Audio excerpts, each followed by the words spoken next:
Communication, marketing, recrutement. Vos besoins ont des solutions vidéo avec Décideur TV, le studio.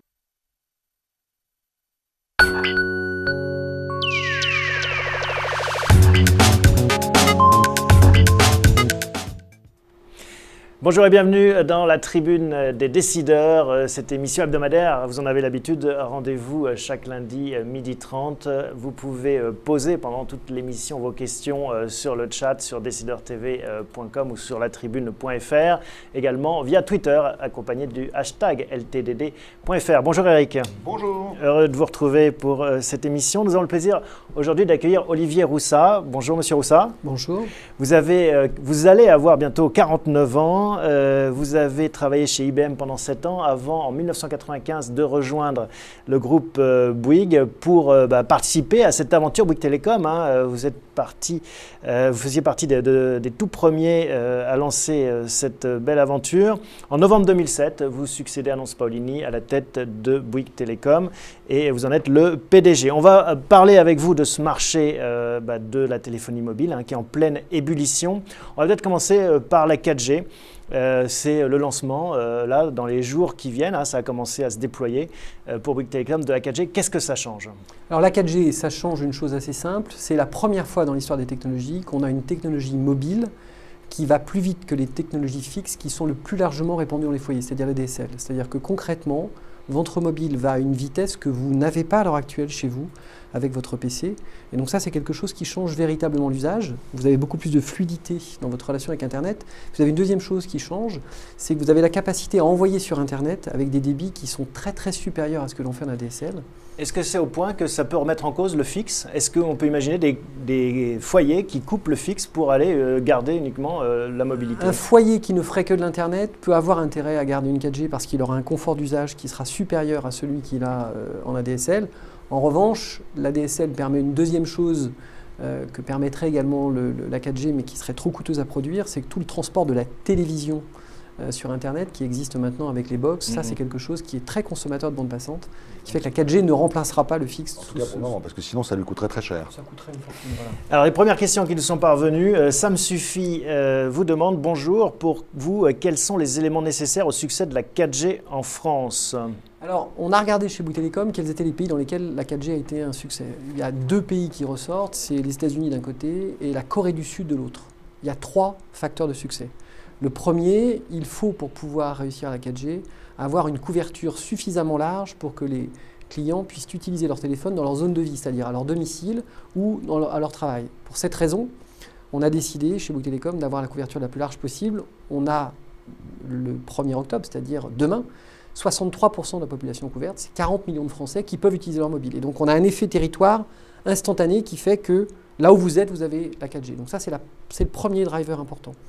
Le deuxième, c'est d'avoir un choix de mobile suffisamment large pour que chacun puisse avoir le mobile qu'il souhaite pour le prix qui l'intéresse. Et c'est le cas, ça? Et c'est le cas. Nous aurons au lancement, au total, 25 modèles différents. Donc il y en a pour tous les prix. Il y a des modèles très haut de gamme comme le Galaxy S4 ou l'iPhone 5S, mais vous avez également des téléphones bien meilleur marché. Et puis la troisième chose qui est importante pour réussir à pouvoir développer cet usage, il fallait qu'on ait des offres qui soient suffisamment attractives pour que les clients puissent les tester. Donc là, on a créé un jeu d'offres qui vous permet d'avoir, à partir de 3 gigaoctets, une quantité de data suffisamment importante pour pouvoir surfer. Sur cette histoire de couverture, parce que c'est vrai que vous annoncez un peu plus de 60%, donc 40 millions de personnes, mais est-ce que ça va aussi améliorer la 4G? Est-ce que la 4G améliore la couverture déjà existante? En d'autres termes, c'est vrai que la 3G couvre 80, je ne sais combien de pourcents, mais on voit bien qu'il y a énormément d'endroits où ça ne marche pas bien, où ça marche, disons, on n'a pas la 3G. Est-ce que la 4G va avoir un effet, je dirais, d'amélioration sur la couverture annoncée? Alors, avec le choix technologique que nous avons fait, la réponse est oui, mais elle est c'est un peu par voie détournée. Naturellement, la 4G n'a normalement pas d'impact sur la partie 3G. Il se trouve que chez Bouygues Télécom, on a fait un choix différent de nos concurrents. On a pris la décision en août 2011 de remplacer l'ensemble des équipements que nous avions sur le réseau, là où nous souhaitions ouvrir la 4G, par des équipements qui sont capables de lire toutes les technologies, c'est-à-dire 2G, 3G, 4G. Et ça nous donne un avantage important. Un relais, à un moment donné, peut lire toutes les fréquences, et donc il peut lire, pour la 3G, les fréquences les plus basses dont on dispose en GSM, c'est-à-dire le 900 MHz. Et ça a une conséquence, par exemple, à Paris, dans la ville de Paris, vous avez encore trop souvent le petit E de Edge qui s'allume quand vous êtes en 3G, eh bien, à partir de novembre, ce petit E deviendra un petit H ou un petit 4G si vous avez un mobile 4G, puisque on allumera des fréquences plus basses pour faire de la 3G. C'est un effet, c'est un petit bonus. Question de JCL, pourquoi vous misez autant sur la 4G? Alors j'ai envie de préciser la question, combien vous misez déjà? Et est-ce que derrière, il y a le combat dont on va parler avec le nouvel entrant, Iliad Free. Vous allez nous expliquer ça. Mais déjà, pourquoi est-ce que vous croyez à la 4G? Est-ce que c'est une façon de se démarquer? Alors, la 4G, la 4G, je vous l'ai dit tout à l'heure, c'est la première fois qu'une technologie est plus rapide que le fixe. Et donc ça, c'est vraiment l'opportunité de développer des usages importants. La 4G est à la 3G ce que la DSL a été au mode modem. C'est-à-dire que c'est une rupture extrêmement importante. Et dans les pays dans lesquels la 4G a pris, on a une vraie évolution des usages. Donc pour nous, la 4G, c'est un combat que l'on a décidé de mener assez tôt. Notre premier test de 4G, on les a fait à Orléans en fréquence 1800, début 2010. Donc ce n'est pas quelque chose qui nous est venu un peu sur le tard, c'est vraiment une décision d'entreprise qu'on a prise il y a déjà pas mal de temps. La deuxième chose, on a acheté des fréquences. On a dépensé près d'1 milliard d'euros pour s'acheter des fréquences 2600 et 800 MHz quand elles ont été mises en vente. Et puis l'autre chose importante, c'est que nous avons déployé cette 4G, parce qu'avoir des fréquences, c'est le droit de travailler. Ça ne vous fait pas faire grand-chose. Et donc, la décision qu'on a prise de remplacer la totalité du réseau là où nous sommes en 4G, c'est une décision qui est très coûteuse, qui nous a coûté plusieurs centaines de millions d'euros pour être capable d'allumer concrètement cette 4G. Donc vous misez gros en effet sur c'est un gros investissement. C'est 1 milliard pour les fréquences et combien c'est pour... de l'ordre de 5 à 600 millions que vous rajoutez derrière. Donc c'est un investissement très considérable. Alors je ne vous parle même pas du marketing. C'est une opération à 2 milliards d'euros. C'est une opération qui est très coûteuse. Et qu'est-ce qu'il y a derrière? C'est qu'on a un marché de l'Internet mobile qui est en train, que l'on croit, dont on a la certitude qu'il va décoller. Et on veut être au premier rang pour être capable de capter cette croissance le mieux possible. Et tout ça dans un contexte où les prix sont tirés, il y a une guerre des prix, tirée vers le bas avec l'arrivée d'Iliad et de Free. Donc c'est un pari fort de remonter en gamme, d'offrir finalement des forfaits qui restent malgré tout chers. Ah, cher, non, on ne peut pas dire ça, parce que je ne pense pas que 30 euros ce soit... Quand on voit ce qui se passe partout en Europe, c'est plus que 2 euros. C'est plus que 2 euros, mais on ne vend pas le même produit non plus. C'est-à-dire que très clairement, il faut reconnaître à Free, je pense qu'il y a une démocratisation de la téléphonie, le SMS et le forfait 2 heures à 2 euros, 0 euros. Évidemment, 0 euros, c'est difficile de faire moins cher, moins de donner éventuellement d'argent aux clients. Donc très clairement, sur ce sujet, oui, ça va peut-être venir. Sur la partie voix, ça c'est le créneau qu'a pris Free, et c'est vrai que là-dessus, ils ont fait une démocratisation de la voix. Nous, le pari qu'on fait, c'est de démocratiser l'accès à l'Internet très haut débit, parce qu'on pense que l'Internet très haut débit mobile est quelque chose qui va se développer beaucoup, et c'est pour ça qu'on mise autant avec une couverture aussi large. Alors, est-ce qu'il n'y a pas un risque de connaître à nouveau ce qu'on a connu au début des forfaits, c'est-à-dire une complexification des forfaits? En d'autres termes, au début, les gens dépassaient leur forfait, ça leur coûtait une fortune. Donc là, vous annoncez des forfaits à 30 euros, mais enfin, ils sont capés puisqu'on ne peut pas faire plus de 2 gigas ou 3 gigas, etc. Donc j'ai l'impression que l'offre, quand même, se complexifie. Des gens vont avoir des surprises ou vont tout d'un coup ne plus pouvoir consommer parce que ça consomme beaucoup de bandes passantes. Donc est-ce qu'il n'y a pas ce risque-là et puis une sorte de dire qu'est-ce que c'est que cette histoire? Il y a ce côté un peu arnaque qu'on a connu il y a 6 ou 7 ans en se disant mais oui, on nous annonce des prix puis en fait finalement au final on paye 60, 70, 80 euros. Alors c'est pas du tout ce qui est prévu, clairement pas, pour une raison très simple. L'immense avantage de l'évolution du marché télécom, c'est qu'il y a deux choses qu'on ne tarifie plus. C'est la voix et les SMS. La voix est illimitée, les SMS sont illimités. Maintenant, ce qu'on vous vend, avant on vous vendait 2 heures de communication, 4 heures de communication, 6 heures de communication. Maintenant, on vous vend une quantité de data mobile. Est-ce que vous avez 3 gigas? Chez nous, c'est 3 gigas, c'est 8 gigas ou c'est 16 gigas. C'est assez simple. Quand vous atteignez le plafond de 3, vous avez deux solutions. Soit vous voulez plus si on vous propose de passer au forfait supérieur si vous le souhaitez, soit vous restez avec vos 3 et puis vous aurez consommé ce que vous aviez à consommer. Une chose qui est absolument essentielle, on ne peut pas fabriquer une mécanique dans laquelle les clients se brûlent les doigts en ne prenant pas conscience de ce qu'ils dépensent. Quand vous téléphonez, si vous téléphoniez, vous aviez un forfait 2 heures, vous savez mesurer le temps, vous savez vous dire, là j'approche de mes 2 heures, il faut que je m'arrête. Alors que les gigas, c'est plus compliqué. Les gigas, c'est beaucoup plus compliqué. C'est la raison pour laquelle on a... Alors d'abord, il y a des tableaux de bord qui sont disponibles et qui vous permettent réellement de connaître l'usage que vous avez. Et la deuxième chose, quand c'est fini, on vous dit c'est terminé et on vous dit qu'est-ce que vous voulez. C'est stop ou encore, pour faire simple. Avec 3 gigas, on a combien de temps de vidéo en HD? Non, ne parlons pas de... Le vrai usage que l'on perçoit, c'est notamment le gros usage que l'on voit à l'heure actuelle, c'est YouTube, qui est consommé, quand vous prenez la part de vidéo dans les réseaux, c'est à peu près un quart du trafic, c'est de la vidéo. Et dans le quart du trafic que vous avez, les 2 tiers, c'est YouTube. De toute façon, le vrai usage, c'est Le tiers YouTube. restant, c'est Décideur TV. Hein. Et donc, c'est majoritairement de l'ASD. Vous avez quelques heures de visualisation quand même. Quelques heures. Oui. Patriotman vous demande, est-ce que vous êtes comme Arnaud Montebourg, c'est-à-dire est-ce que vous donnez la priorité aux fournisseurs français en ces temps de crise, ou est-ce que ce critère n'est pas important à vos yeux? Il y a deux sous-questions pour ce qui est des fournisseurs, c'est les centres d'appel et puis les équipements. Alors, est-ce que vous êtes pour le Made in France à la Montebourg? Alors, pour les équipementiers, quels sont les équipementiers qui vous font des offres à l'heure actuelle, qui vous proposent des équipements? Vous avez maintenant 4 équipementiers dans le monde, enfin 5, pardon. Vous en avez 2 chinois, ZTE, Huawei, vous avez Ericsson, vous avez Nokia, Siemens, pardon, et vous avez Alcatel. Bouygues Telecom travaille avec 3 équipementiers, le numéro 1 et le numéro 2 mondial, que sont Ericsson et Huawei, et nous travaillons également avec Alcatel. Alcatel dans le domaine de tout ce qui est la partie fixe, enfin le domaine d'excellence d'Alcatel qui est le fixe d'une part, et tout le travail qui se fait sur la commutation, toutes les commutations un peu intelligentes, toute la partie IP. Alcatel dispose d'une solution extrêmement performante face à une société comme Cisco. Donc on a fait le choix d'acheter ces équipements. Ensuite, et on a sur la partie radio les équipementiers Ericsson et Huawei. Nous prenons également chez Alcatel tous nos équipements de transmission, c'est-à-dire tous les artères que l'on fabrique pour aller d'un relais au réseau. Mais vous faites votre marché, ce n'est pas du 100% Made in France.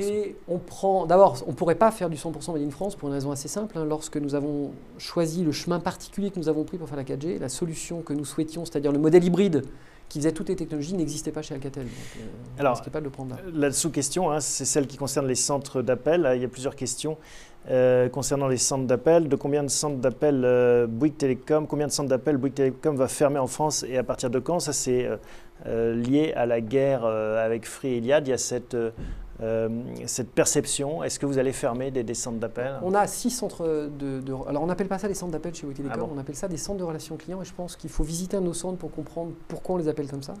Parce qu'on a un confort de travail qui n'a juste rien à voir avec l'image qui est communément véhiculée sur ce qu'on appelle les centres d'appel.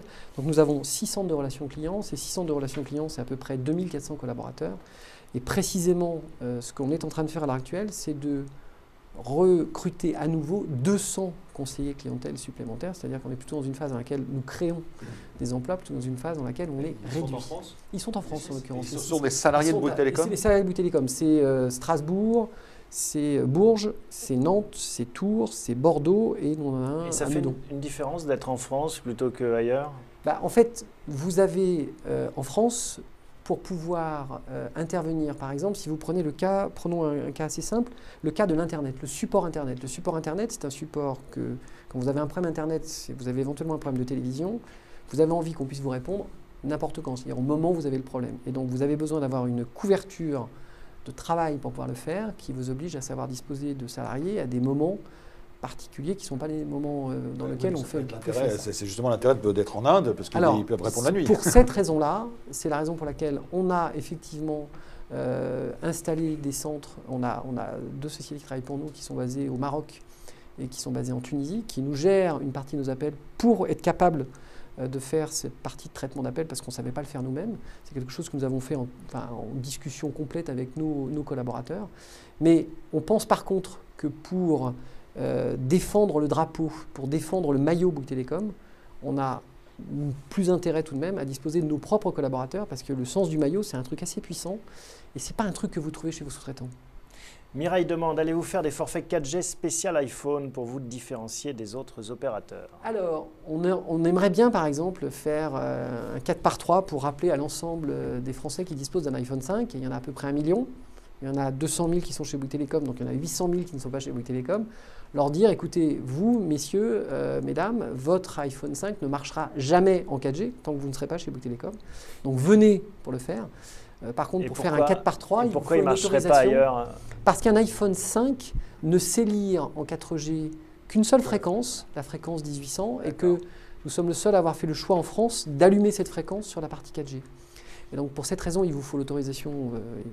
Je n'utilise pas le nom d'iPhone comme je le souhaite. Il nous faut une discussion avec Apple. Et comme il y a un nouveau mobile qui vient de sortir, bon, Apple est un peu réducteur oui, vous là-dessus. allez avoir un peu de mal à faire de la pub pour le modèle précédent. C'est vous a clairement pas- pas le sens de l'histoire, on est Ça ne vous a d'accord. pas échappé. Donc voilà, maintenant je compte beaucoup sur le bouche-à-oreille, je compte beaucoup sur des émissions comme la vôtre pour que ça se sache. Et ben voilà. L'iPhone 5 n'est 4G que chez Bouygues Télécom. Le message est passé. Une question concernant le roaming. Tangira dit quand on va à l'étranger, surfer sur le net coûte une fortune depuis son smartphone à cause des prix des données.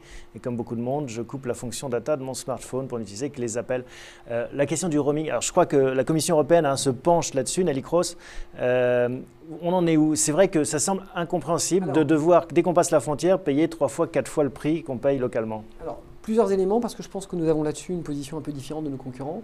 La première des choses, c'est que les tarifs de roaming en Internet mobile sont beaucoup trop élevés. Et ils sont beaucoup trop élevés parce que le prix de revient que nous avons pour les fabriquer en prix de détail est beaucoup trop élevé. On a pris une décision chez Bouygues Télécom qui a été un petit peu particulière, vous l'avez peut-être noté.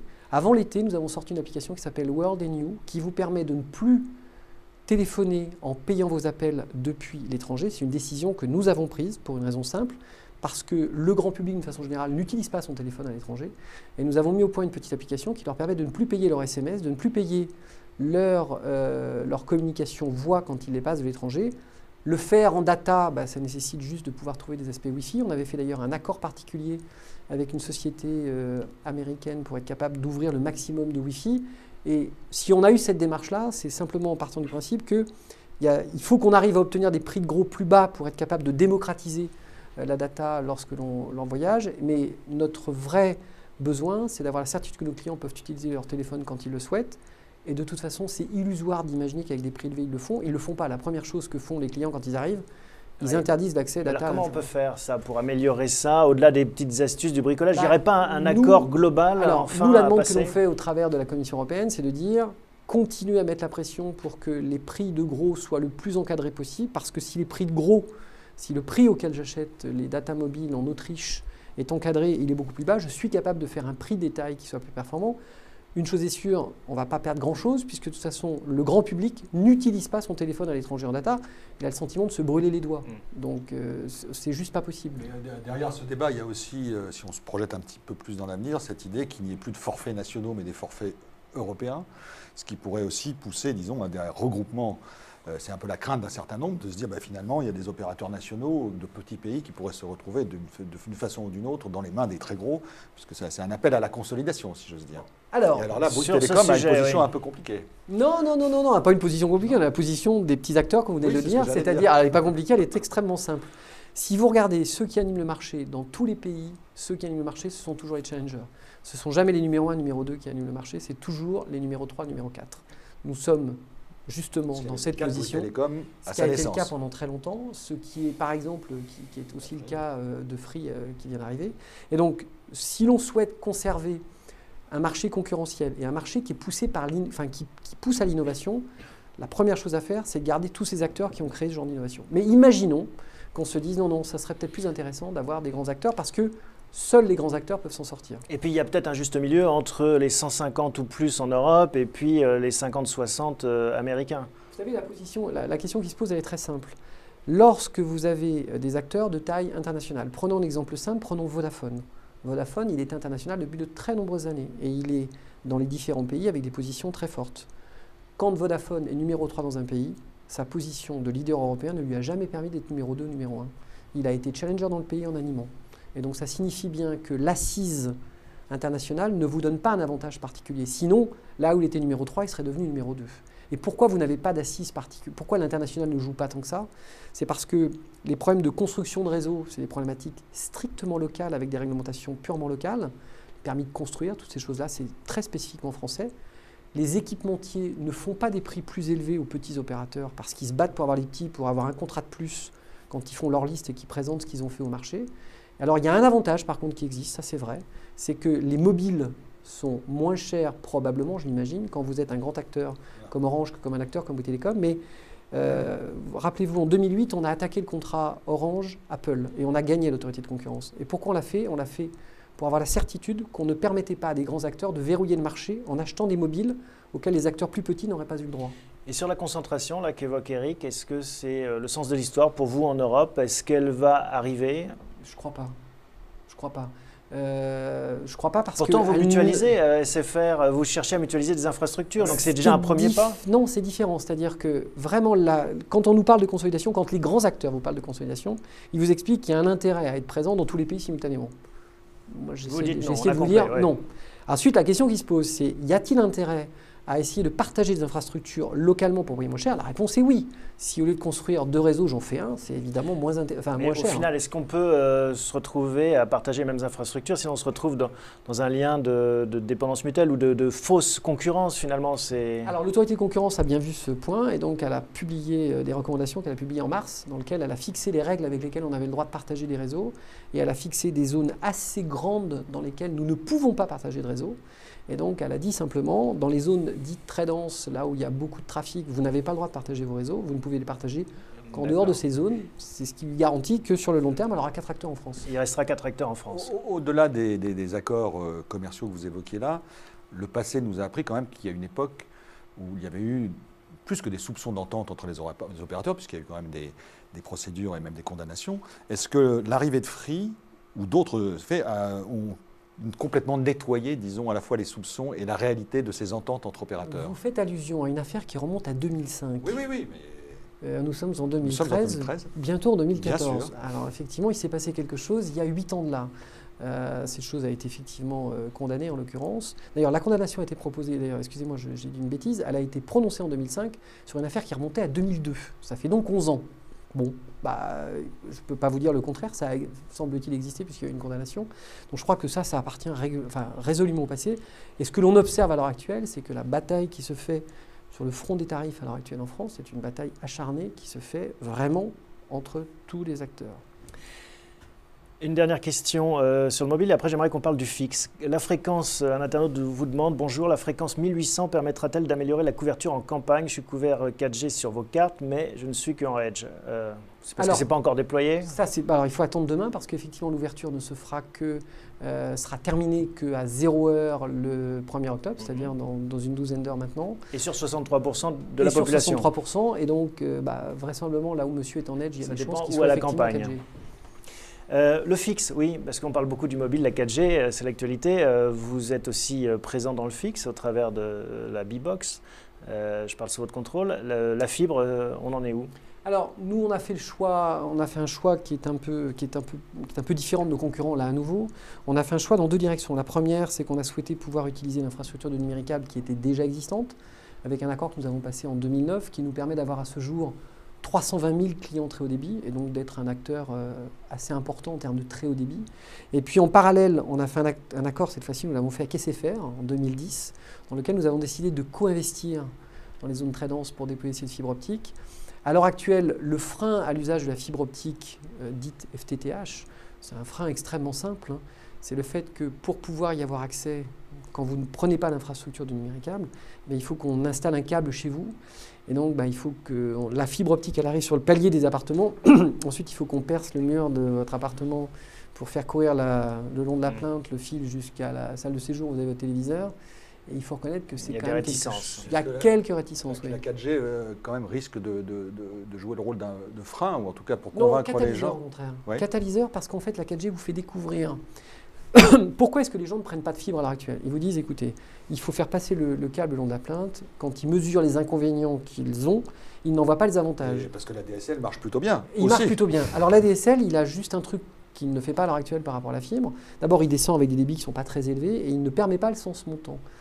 La 4G, elle va vous permettre de découvrir des usages montants que les gens ne soupçonnent pas. Et je pense que la 4G va être un catalyseur de déploiement de fibre parce que les clients vont se dire, bon, j'ai sur mon mobile 20 mégas montants, c'est quand même pas mal, finalement, j'arrive à faire des choses. Et donc, ça vaut le coup de passer à la fibre cette fois-ci, parce que la DSL, actuellement, satisfait tous vos besoins.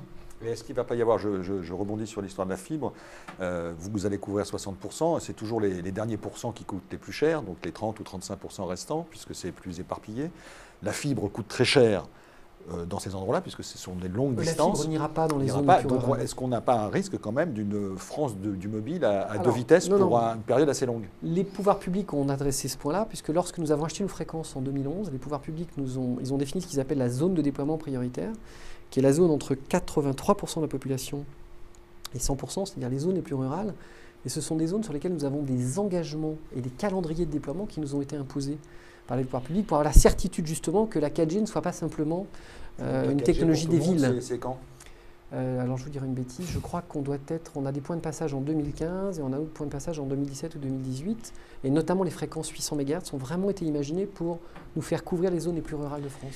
Vous avez mentionné Numéricable, on sait qu'ils souhaitent s'introduire en bourse, mais que c'est un pis-aller, parce qu'ils ont essayé de se marier avec des opérateurs, notamment mobiles, pour offrir justement ce quadruple play.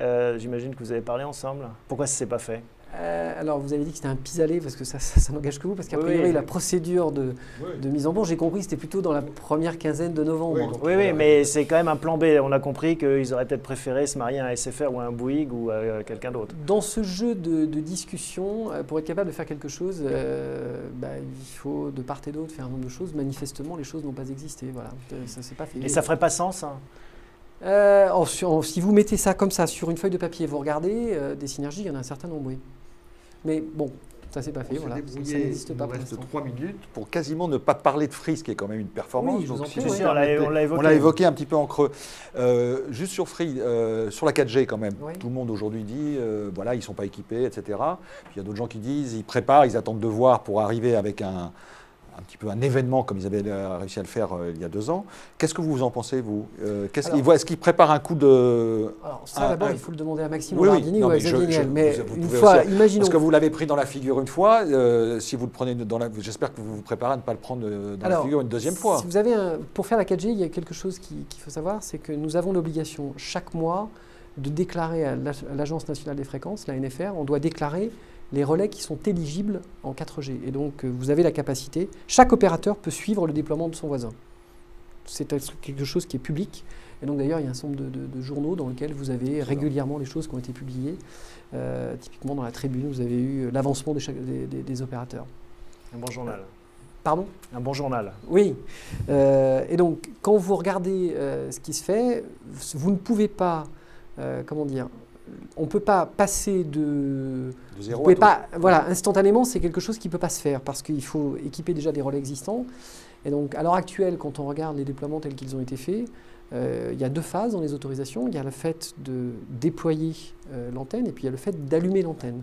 Bon, pour l'instant, Free semble avoir déployé 1 millier d'antennes d'après ses autorisations, un peu plus d'1 millier. Et il semble en avoir mis en service assez peu. Quand je me réfère au dernier... document officiel qui date du 31 août, je crois, enfin début septembre, pardon. Donc, quelle est sa stratégie en 4G? Je ne la connais pas. Maxime expliquait récemment, Maxime Bardini, qu'il pensait que Noël ne serait pas le Noël de la 4G. Nous, on pense chez Bouygues Telecom que si on démocratise la 4G, et c'est ce qu'on a choisi de faire, la 4G a été un succès dans plein de pays du monde. Il n'y a vraiment pas de raison que la France soit une exception. Donc, nous, on y croit par contre. Allez, une dernière question sur un autre acronyme, l'EBE. C'est quelque chose qui vous énerve, cette nouvelle taxe sur l'EBE?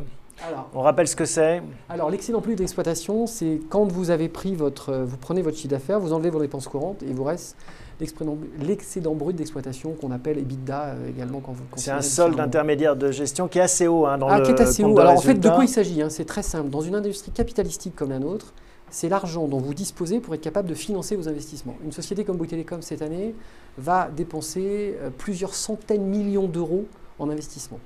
Et donc, quand vous avez une politique où on vous dit on va favoriser l'investissement en France, si vous venez taxer le chiffre qui vous permet justement de dégager les cash flows vous permettant de faire vos investissements, vous êtes en train de taxer l'investissement, ni plus ni moins. Alors après on vous dit non mais d'un autre côté vous avez eu le CICE qui était quand même quelque chose qui vous a été donné. Alors il y a un chiffre très simple, quand le CICE vous permet d'économiser 100, la taxe que nous allons payer sur le BE nous fait payer 200. Donc le compte n'y est pas. Le compte n'y est pas, on est toujours avec moins 100. L'autre argument étant, ça ne vous a pas échappé, que les grandes entreprises comme la vôtre ne payent pas généralement des taux d'imposition que ceux payés par les petites et moyennes entreprises. Il y a de l'optimisation fiscale dans le résultat. Et donc, du coup, c'est une sorte, non pas de compensation. Juste de vous reprendre sur quelques mots. Si vous regardez ce que paye le groupe Bouygues, vous verrez qu'on paye le taux d'IS tel qu'il est prévu par les sociétés. Donc nous ne sommes pas dans ces grandes entreprises dont vous en parlez. Et d'autre part, ensuite, Bouygues Telecom est strictement en France. Alors très clairement, pour le coup, l'optimisation fiscale, elle n'est pas faisable. Et bien voilà, c'est le mot de conclusion. Hein. On finit sur un petit mot de fiscalité d'Olivier Roussat. La tribune des décideurs s'achève sur ces constats. On se retrouve. Merci à tous les deux de votre participation. Merci Monsieur Roussat.